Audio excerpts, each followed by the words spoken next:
Director of National Intelligence has declassified documents today revealing former CIA Director John Brennan briefed then-President Obama on Hillary Clinton's purported plan to smear then-candidate Trump in 2016, adding to what the National Intelligence Director has already declassified on this issue, and raising more questions tonight about how much more of this will come out before Election Day.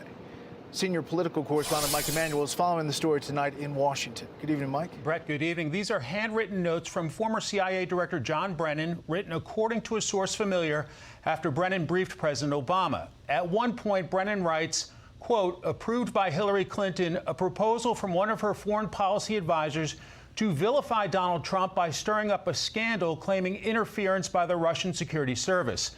The notes say on 28 of July, in the margin, Brennan writes POTUS, but that section of the notes are redacted.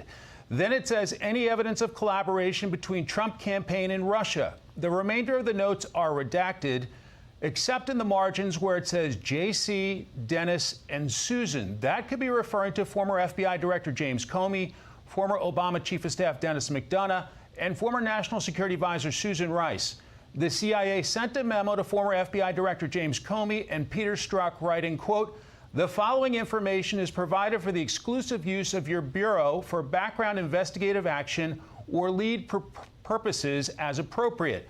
One example the CIA includes, quote, an exchange redacted discussing U.S. presidential candidate Hillary Clinton's approval of a plan concerning U.S. presidential candidate Donald Trump and Russian hackers hampering U.S. elections as a means of distracting the public from her use of a private email server. At a hearing before the Senate Judiciary Committee last week, Comey was pressed on what he did with information provided by the CIA. Did you open an investigation? I don't know what that refers to. As I said earlier, that does not ring any bells with me when I read that. You did not receive any investigative referral of this nature? I don't remember it. I don't remember receiving anything that's described in that letter. Hillary Clinton spokesman Nick Merrill has called the latest revelation, quote, baseless BS.